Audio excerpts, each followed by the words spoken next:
या प्रकारे दिसते. तिने घेतलेलं पहिलं चित्र बघूया, जे ताऱ्यांचं जन्मस्थान आहे. आणि या आधी कधीच न दिसणारे तारे या दुर्बिणीच्या सहाय्याने आज आपण त्यांना बघू शकतोय, त्यांचा अभ्यास करू शकतो. तर ताऱ्यांची निर्मिती कशी होते, त्यांच्या अवतीभोवती ग्रहांची निर्मिती कशी होते, ते आज आपण या दुर्बिणीद्वारे अभ्यास करतोय. त्याचप्रमाणे आपल्या ग्रहांचा अभ्यास, खास करून जे बाहेरची वायुरूपी ग्रह आहेत, त्यांचा अभ्यास देखील या दुर्बिणीद्वारे आज होतो. याआधी फक्त यानं पाठवून किंवा स्पेसक्राफ्ट पाठवूनच ते शक्य होतं. आणि जेव्हा सूर्यासारखा तारा आपलं इंधन संपवतो त्यावेळेला त्यामध्ये स्फोट होत नाही, फक्त त्याचं बाहेरचे जे वातावरण आहे ते अंतराळात सुटत जातं आणि गाभा जो आहे तो आकुंचन पावतो आणि तो बनतो श्वेत बटू तारा. अशा ताऱ्यांचा अभ्यास देखील या दुर्बिणीद्वारे आज होऊ शकतो. आता या स्लाइडमध्ये आपण पाहतो, या दुर्बिणीची तुलना केली आहे हबल दुर्बिणीबरोबर. पण हबलचं जे व्यास आहे, डायमीटर, ते 2.5 मीटरपेक्षाही कमी आहे. तर तिच्या मानाने जेम्स वेब ही फार मोठी दुर्बिण आहे.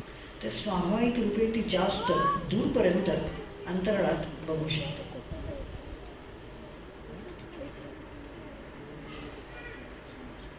आता आपण आपला अभ्यास बघूया.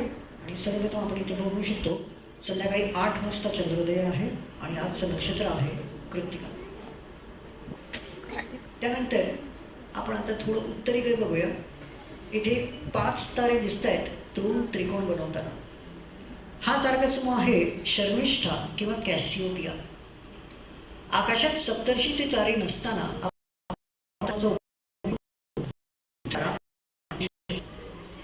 आपल्याला एवढंच करायचं आहे, दक्षिणेकडचा तारा पहिला घेतला तर तिथून चौथ्या ताराला जोडायचं आहे एका काल्पनिक रेषेने या प्रकारे. आणि त्या रेषेच्या मध्यातून एक दुसरी रेष 90 अंशचा कोन कापून उत्तरेकडे नेली तर परत आपल्याला ध्रुव तारा मिळतो.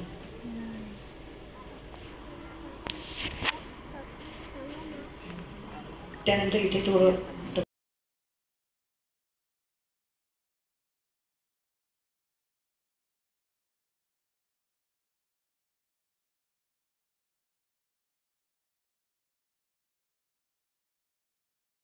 सारखा आकार दिसतो.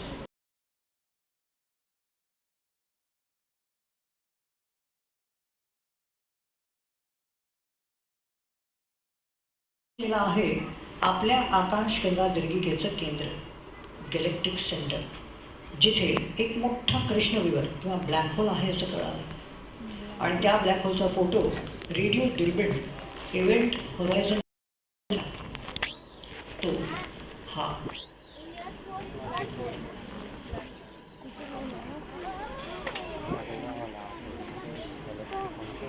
तिथून आता आपण पूर्वेचं आकाश बघूया.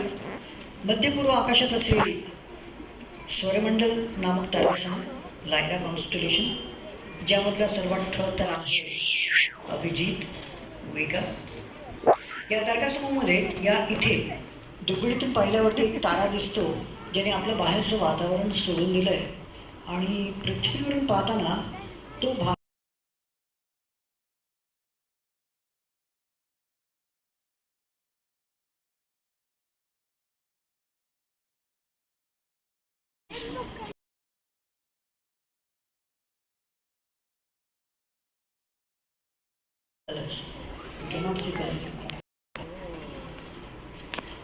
आता आपण पूर्वीचं आकाश बघूया.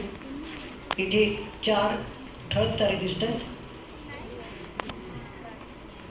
आणि त्यांना जोडल्यावरती स्वाभाविक एक चौकोन बनतो,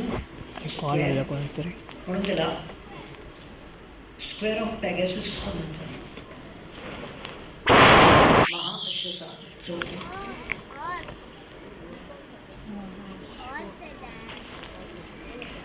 आता महाअश्वच्या पूर्वेला आहे देवयानी नामक तारका समूह, अँड्रोमेडा कॉन्स्टलेशन, ज्यामध्ये दिसते आपल्या आकाशगंगा दीर्घिकेला सर्वात जवळची दीर्घिका देवयानी किंवा अँड्रोमेडा गॅलेक्सी. एवढी प्रखर दिसत नाही पण बऱ्यापैकी दिसते. आता आपण वेळ पुढे घेऊन जाऊया, बघूया आकाश रात्री 12चं, ज्या वेळेला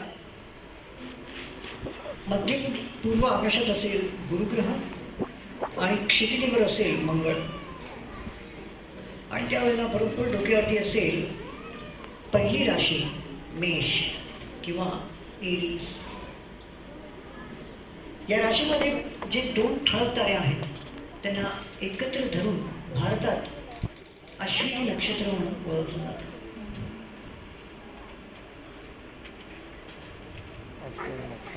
आता गुरुच्या दक्षिणेला बघितलं तर इथे आहे मृग नक्षत्र, ओरायन कॉन्स्टलेशन.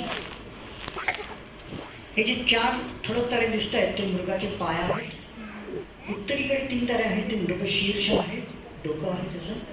आणि हे जे 3 तारे एका रेषेत दिसतात ते मृगला लागलेलं बाण आहे. आणि त्या बाणच्या दक्षिणेला आहे मृग तेजोमे किंवा ओरायन नेब्युला, जिथे आजही नवीन तारे जन्माला येतात. आणि आपल्या दुर्बिणीतून तिथे बघितल्यावरती ते असं दिसतं.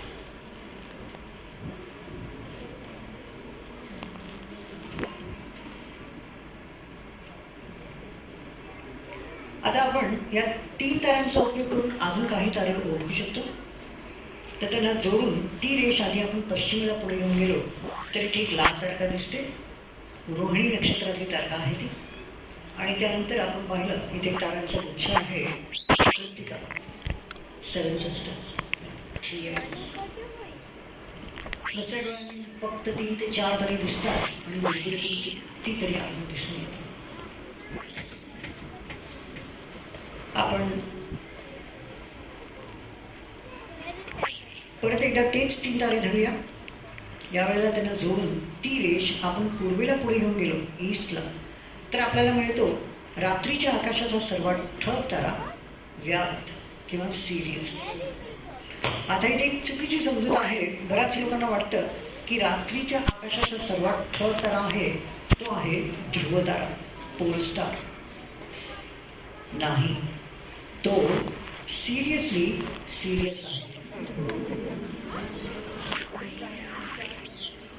आता आपण वेळ पुढे घेऊन जाऊया, बघूया आकाश सकाळी 5 वाजताचं, ज्या वेळेला बरोबर डोक्यावरती असेल मिथुन राशी, जेमिनाय, ज्यामध्ये सध्या मंगळ ग्रह आहे.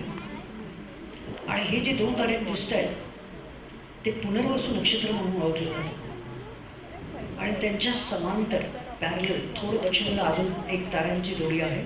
त्यांना एकत्र केल्यावरती आपल्याला मिळतो आकाशाचा तो भाग ज्याला भारतात आपण म्हणतो स्वर्गाचं द्वार, गेटवे ऑफ हेव्हन्स. कारण पृथ्वीवरून पाहताना सूर्यमालेतले सगळे ग्रह, सूर्य आणि चंद्र याच मार्गाने जाताना दिसतात. क्रांतिवृत्त किंवा इक्लिप्टिक.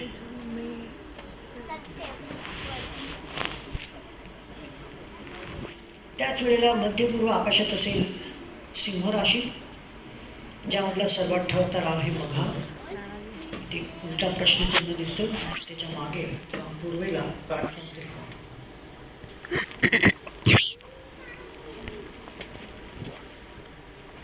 आणि हा तारा बरोबर क्रांतिवृत्तवरती असल्यामुळे बऱ्याच वेळा चंद्र त्याच्यावरून जातो, जे एका प्रकारचं ग्रहण आहे ज्याला आपण म्हणतो पिधान युती, ऑकल्टेशन.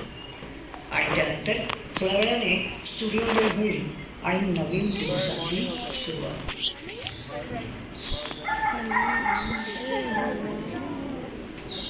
तर सुप्रभात, good morning everybody, thank you so much. आता आपण फिल्म बघूया जी आहे गोष्ट ब्रह्मांडाची. जर आपले काही प्रश्न असतील आपण मला फिल्म नंतर विचारू शकता. Thank you so much.